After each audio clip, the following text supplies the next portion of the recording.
Pois bem, meus amigos, parece que está rolando uma bela torta de climão durante a merenda dos nossos magnânimos. Trago para vocês uma fofoca interessantíssima que está acontecendo na capital da Brazuela, com direito a recadinho via blogueiro da extrema imprensa que mira diretamente vossa xandidade. E já que a gente está falando dos magnânimos, parece que eles estão um pouco desconfortáveis com o que Tarcísio falou na última manifestação de domingo em Copacabana. Além desse racha na nossa maravilhosa Suprema Corte, também está rolando racha na esquerda. Petistas estão brigando por causa de dinheiro, que novidade, e tem até político do Centrão recusando o convite do Lula para assumir ministérios. E além de todas essas tretas, eu vou atualizar vocês com informações muito importantes sobre a pauta da censura que parece estar avançando silenciosamente na Câmara dos Deputados. E na pauta internacional temos Trump, que está enlouquecido com o seu bumbum frenético e promete fortes emoções para ainda esta semana. Então, se você já gostou das pautas, me ajuda a espalhar essas informações, curte, comenta, compartilha bastante o link desse vídeo nas suas redes sociais, grupos de Face, de Zap, dá uma verificada na tua inscrição, vê se ela continua ativa aqui no canal e se não for inscrito, se inscreve. Dá essa moralzinha pra mim. Começamos com pauta internacional porque Trump postou um meme que deixou a lacrosfera dando muitos botes com o bumbum e anulando algo que aconteceu bem no apagar das luzes ali do governo Biden. Se liga nessa matéria. Trump diz que perdões concedidos por Biden são nulos por supostamente terem sido assinados com caneta automática. Republicano tem o seu antecessor com a alegação de que ele sequer sabia da assinatura dos documentos, embora tenha admitido que uma invalidação de fato deveria ser avaliada pela justiça, e ele ainda postou este meme. Trump, presidente de 17 a 21, depois de 21 a 25 vem a caneta automática e depois o Trump volta. O que acontece é o seguinte, eles fizeram uma análise das assinaturas do Biden com relação a diversos documentos, em especial que trata aqui nessa matéria, que é o perdão concedido a Biden, a várias outras pessoas que perseguiram o Trump, que julgaram aquele ato, oh meu Deus, do golpe lá no Capitólio, porque a gente acompanhou que teve essa história também, e as assinaturas são idênticas, não tem um tracinho fora, o que seria humanamente impossível. Então estão dizendo que o mandato do Biden foi o mandato da caneta automática e assim, a gente analisando as declarações que ele deu em público, não é de se duvidar que isso tenha acontecido. Ainda promete para hoje o Laranjão dos Estados Unidos liberar aqui, ó, cerca de 80 mil páginas referente aos arquivos sobre JFK. Isso daqui está sendo muito aguardado pelos comunicadores, pela mídia internacional e parece que teremos fortes emoções se nada esquisito acontecer no meio do caminho, que a gente sabe que a esquerda às vezes apronta umas arapucas bem estranhas. E este vídeo aqui que é sensacional, para quem não sabe, rolou uma treta na França e um político francês disse que ia pedir a Estátua da Liberdade de volta. A Estátua da Liberdade que foi um presente dos franceses para os norte-americanos. Para que vocês consigam acompanhar, como o vídeo está em inglês legendado, eu vou colocar o vídeo em tela cheia, só dando os créditos aqui para o perfil que fez a tradução, que é o @tradutordobr lá no X, e se liga nessa resposta sensacional da porta-voz maravilhinda do Donald Trump. There is now a member of the European Parliament from France who does not think the U.S. represents the values of the Statue of Liberty anymore. They want the Statue of Liberty back. So is President Trump going to send the Statue of Liberty back to France? Absolutely not. And my advice to that unnamed low-level French politician would be to remind them that it's only because of the United States of America that the French are not speaking German right now. So they should be very grateful to our great country. E para fechar nossa pauta internacional, a Embaixada dos Estados Unidos no Brasil retuitou um post que foi feito pelo Departamento de Estado do Governo dos Estados Unidos que diz o seguinte, recadinho direto para os lacradores que gostam de passar férias na Disney. O controle de visto dos Estados Unidos não termina depois que o visto é emitido. Verificamos continuamente os portadores de visto para garantir que cumpram todas as leis e regras de imigração dos Estados Unidos e revogaremos seus vistos e os deportaremos se não o fizerem. Não sei porque na hora me passou assim na cabeça a Manuela Dávila. Ela gosta muito de ir para os Estados Unidos e gosta muito de colocar pautas anti-norte-americanas nas suas redes sociais. Agora passemos para as tretas da Brazuela. Ainda está repercutindo bastante a manifestação que aconteceu no domingo. Eu fiz um vídeo que eu postei ontem com a análise geral ali, mas depois disso o Fábio Weingarten faz um post já anunciando, falei para vocês que foi marcada para dia 6 de abril, uma nova manifestação pela anistia na Paulista, e o Weingarten postou o seguinte no seu perfil do X. Vou sugerir ao presidente Bolsonaro e ao pastor Malafaia para que na manifestação de São Paulo, em 6 de abril, tenhamos um estúdio na região da Paulista, próximo ao trio, com transmissão de uma live de 22 horas antecedendo o ato para recebermos lideranças políticas, religiosas, empresariais, imprensa e todos os convidados. Vai ser um canhão. Aguardem. Eu comentei com vocês no vídeo de ontem que, apesar de Bolsonaro ter arrastado sim uma multidão para Copacabana, é visível que o número de pessoas na manifestação foi menor do que as anteriores. Mas na minha opinião, na minha humilde opinião, se é que eu posso falar alguma coisa nesta rede mundial de intrigas sem ser cancelada, é a seguinte: as manifestações anteriores tinham vários trios elétricos e vários movimentos organizando. No momento que a gente coloca um único trio elétrico, o público fica mais aglomerado ali em volta, e relatos de pessoas que estiveram em Copacabana e que eu recebi dizem que tinha muita gente nas ruas ali ao redor. Essas pessoas que estavam nas ruas em Copacabana não saíram naquela foto que mostra a orla. Então, antes, como havia vários trios na orla, o público se concentrava, ficava mais espalhado e dava para ver na foto.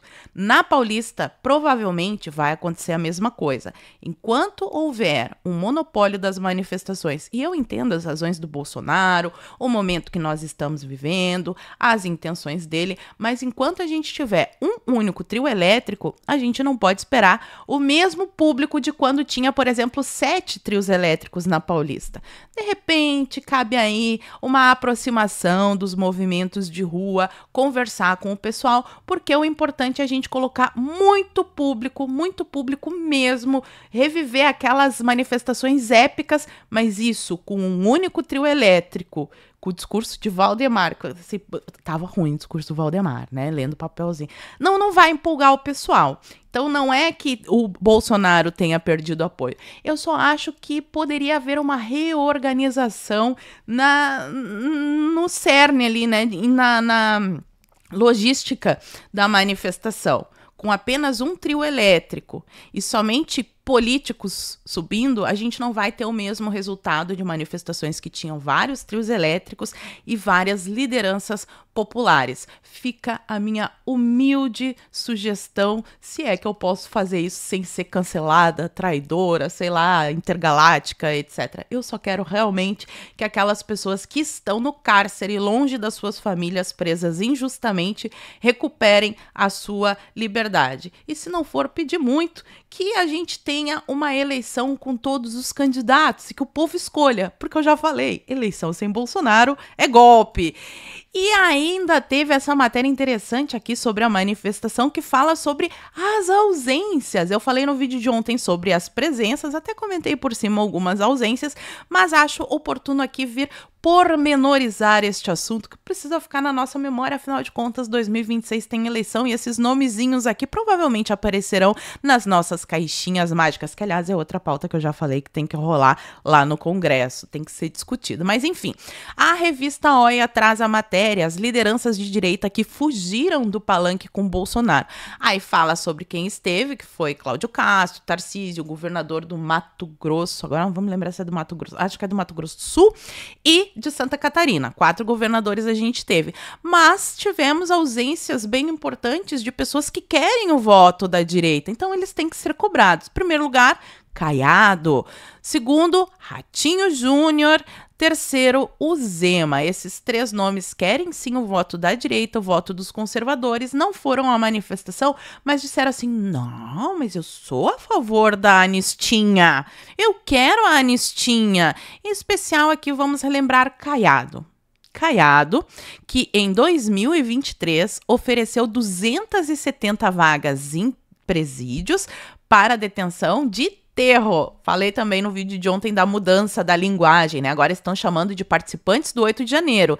Na época, aqui em 2023, era galerinha que toca o terror e o Caiado estava oferecendo vagas no seu presídio. Agora ele diz que é a favor da anistia. Que bom que seja a favor da anistia. Então ajuda a articular e conseguir os votos do teu partido para isso, querido. Seria interessante.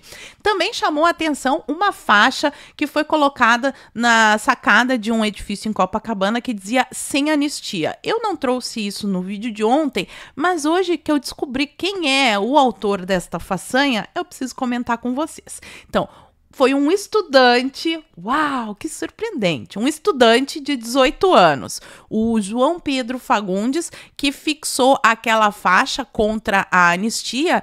E detalhe, tá aqui na matéria, deixa eu ler para depois não ser acusada de fake news, ó.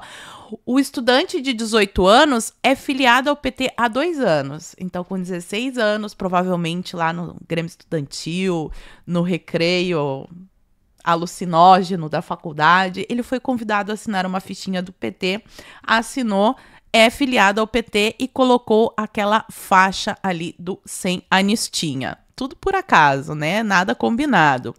Essa matéria aqui eu trouxe também só para comentar a linguagem que a mídia usa, que eu acho importante analisar isso. Olha só, Glaze critica Tarcísio após ataque a Lula por preço dos alimentos. Então, o Tarcísio, quando critica o Lula, não é crítica, é ataque. Quem critica é só a Glaze. Para vocês verem como é proposital o uso dessas palavras para gerar impacto, sentimento naquelas pessoas que às vezes leem só a manchete e não estão tão habituadas a analisar os conteúdos políticos. Por isso que é importante a gente ficar ligadinho até para esclarecer quem está ao nosso redor. Agora, vamos para os magnânimos, que eu sei que é por isso que vocês clicaram aqui, vocês querem saber da treta, então vamos começar com a insatisfação dos nossos magnânimos lindos com relação ao que o Tarcísio disse em Copacabana. E o Tarcísio, eu comentei no vídeo de ontem, ele melhorou o discurso, mas ainda não tá assim dando muito nome aos bois. E, mesmo assim, os magnânimos não gostaram. Olha só a matéria da CNN. Tarcísio muda o tom, adota discurso anti-STF e surpreende ministros. Magistrados do Supremo vinham elogiando o governador de São Paulo por sua abertura ao diálogo. Ele fez várias reuniões, não com 1 ou 2, mas com alguns supremos. Já comentei isso várias vezes em vídeo.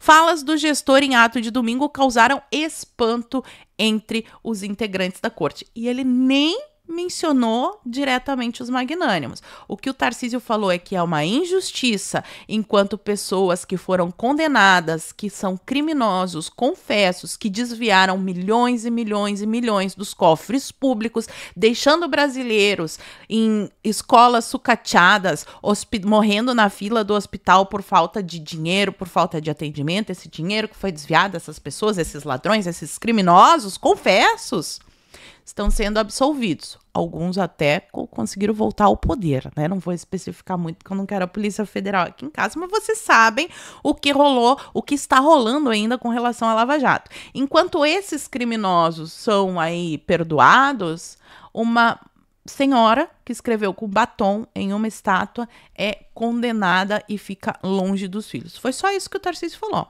Ele nem citou nominalmente, mas obviamente todo mundo sabe quem é que está fazendo essas coisas. Então é aquela velha história do chapéu servil. E nossos magnânimos estão um pouco incomodados com o Xande. Eles acham que o Xande subiu um pouquinho o tom, está rolando uma torta de climão e eu já venho cantando essa pedra há muito tempo. Os magnânimos querem a calma de poder fazer as coisinhas deles sem que ninguém perceba. O Xande tá causando muito, tá chamando atenção.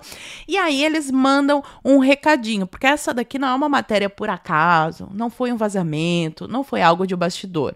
Foram magnânimos, chamaram o blogueiro da velha mídia, Lauro Jardim, e plantaram essa matéria aqui, que é um recado, porque eles sabem que o Xande lê este jornal. Então, o incômodo de alguns, no plural, alguns ministros do STF com a postura de Moraes no inquérito do golpe. É bem curtinho, eu vou ler. Em conversas reservadas, alguns ministros do STF se mostram incomodados com a postura de Alexandre de Moraes na condução do inquérito do golpe. Avaliam que seu comportamento tensiona o caso mais do que o necessário. E finaliza dizendo que os ministros, porém, não dirão isso em público. Já disseram, né? Através da boca do Lauro Jardim. Eles só não querem acusar. É igual quem soltou o peido no elevador. Ficar quietinho ali, né? O fedor pegando, aqui a função vão se tretando. Mas eu não vou contar quem fui eu. Mas é uma novidade a gente ter, assim, esse tipo de matéria bem direcionada e que mostra um racha. É o início. Há uma luz no fim do túnel. E também nossos magnânimos continuam voando em jatinhos da FAB. Quem traz a matéria é o Igor Gadelha. Ó, a Defesa, Ministério da Defesa, o Lewandowski, omite nomes de Xande e Dino, esses dois maravilhindos, em voos da FAB. O Ministério da Defesa solicitou o voo da FAB para Xande e Dino, mas omitiu os magistrados na lista dos passageiros. É porque eles também não podem ir no aeroporto, porque eles são muito especiais, né? Outro magnânimo que voltou a falava bastante no passado, quando era político, agora deixou de ser político. Agora ele é juiz, ele é ministro, é uma pessoa imparcial, mas ele falou durante um evento e mostrou que sim, a censura ainda está no radar. E ele disse o seguinte: Elon Musk ganhou a eleição por intermédio de Trump e ironiza o Dino, e ele também comentou sobre regulação das Big Techs e declarou: o diabo existe dentro do celular. E Dino quer somente salvar a nossa democracia. Enquanto isso, a pauta da censura, que foi aprovado o PL da regulação, eles chamam de regulação da inteligência artificial, mas está um jabuti lá dentro que vai colocar censura. Ele foi aprovado no apagar das luzes, o projeto é do Pacheco, foi aprovado no Senado em dezembro, quando você estava curtindo o Natal, Ano Novo, eles estavam trabalhando pelo seu bem, só pensam no seu bem. E agora o Mota diz que vai fazer avançar isso, então, ó, temos que ficar de olho. Mota faz apelo para evitar... Ah, não, é na próxima. O Mota vai evitar na próxima, mas ele é aqui ainda do Supremo. Ó, ele faz um apelo porque vai ter uma reunião na quarta-feira, vai ter uma sessão na Câmara, comemorando a democracia. Vai estar presente lá o Lula e os ministros do STF. O Mota tá pedindo para todo mundo ficar quietinho e não arrumar incomodação. O da inteligência artificial é esse aqui, ó. Mota promete avançar o PL que regulamenta a inteligência artificial. Presidente da Câmara, Hugo Mota, sinalizou que deve atender a um pedido do PT. Afinal de contas, a gente não pode esquecer, né? Que o Mota, ele conseguiu o apoio do PL, prometeu ali algumas coisas pro PL, mas ele também prometeu pro PT, ele também tem que cumprir essas promessas. E para o PT parece que a promessa foi de avançar essa regulamentação da inteligência artificial. Quem faz um comentário sensacional, como sempre, nessa pauta é o André Marcília, que diz qual que é o problema desse projeto. Aí essa matéria aqui é bem antiga até, é de julho de 2024. PL da inteligência artificial censura e regula as redes sociais. Um trecho desse projeto prevê restrições prévias à veiculação de conteúdos, o que é inconstitucional, e quem julgará isso é o beneficiado STF, escreve André Marcília. Então, esse PL da inteligência artificial, basicamente, eles querem regular o algoritmo das redes sociais para que não mostrem conteúdos antidemocráticos para te proteger. Não é verdades inconvenientes, tem nada a ver com política, não. Eles querem só proteger a democracia. Então a gente precisa ficar de olho e dar uma pressionadinha. A gente conseguiu derrubar o PL 2630, conseguiremos, com a glória de Deus, derrubar este daqui também e manter a pouca liberdade de expressão que ainda temos aqui em Brazuela. Falei para vocês que tinha racha no PT? Tá aqui, ó. A briga por dinheiro que alimenta a disputa pelo comando do PT. Já tinha trazido uma prévia dessa treta em algum outro vídeo aí, acho que foi da semana passada. Disputa pela sucessão envolve também a cobiça pelo cargo de tesoureiro da legenda, que só em 2024 recebeu 629 milhões de reais do dinheiro do pagador de impostos que trabalha para sustentar esta cambada, mas eles chamam de fundo eleitoral. Então tá rolando ainda a briga entre a ala da Glaze e a ala do Edinho Silva, que é apoiado pelo Lula, pelo controle da bufunfa na esquerda, e aqui eu torço pela briga, porque enquanto eles estiverem ocupados com a briga, eles não estão tão ocupados em atrasar a nossa vida. E falei que tinha gente recusando o convite do Lula, o Pacheco, gente. O governo Lula tá tão derretido que o Pacheco recusou o convite do Lula para assumir o ministério. Fato é que Pacheco sonha, ele almeja ser o próximo governador de Minas Gerais. Lembrando que ele é do partido do Kassab. Então ele tá esperando ali, será que o Kassab vai conseguir emplacar o Tarcísio para apoiar o Tarcísio? Daí eu vou ter que apoiar o Tarcísio também? Ou será que eu vou ter que apoiar o Lula e a esquerda? Ele meio que tá com um pé em cada barco, mas só o fato dele ter recusado o ministério já mostra que o PT e a esquerda não estão com essa bola toda. E para fechar aqui essa matéria interessante do Poder 360, que mostra como a Globo é privilegiada. Além de receber verba de anúncios estatais, ela também recebe convites e informações privilegiadas, acho que eu posso chamar assim. Grupo Globo é privilegiado em eventos diplomáticos. Eu acho que não é só nos eventos diplomáticos, mas enfim, foi essa parte só que eles pesquisaram. Conglomerado de mídia teve 42 convites do total de 157 feitos pelo Itamaraty em 10 ocasiões. A CNN, que aparece em segundo lugar, teve somente 12 convites. Podia ter uma regulamentação aqui, uma lei, né, que fizesse que quando fosse convidar para um evento assim, teria que convidar todos, sei lá, as empresas de mídia cadastradas, porque assim fica favorecendo uma emissora e daí parece que tá rolando, né? Um pouquinho ali de cumplicidade entre o Estado e jornalistas. Nunca é bom para a democracia, que supõe uma liberdade de expressão para que possa denunciar abusos do governo, que não serão denunciados por jornalistas que são comprados, se é que vocês me entendem. E aí, meus amigos, o que vocês acharam desse racha dentro do STF? Porque para mim foi novidade, não tinha visto um recado assim tão direto dos ministros falando o nome do Xande no jornal Globo. Já é uma luz no fim do túnel, eu acho, pelo menos. Fala pra mim aqui nos comentários o que vocês acham, e por hoje eu vou ficando por aqui. Muito obrigada por terem assistido ao vídeo até o fim, fiquem todos com Deus, um beijo e até a próxima.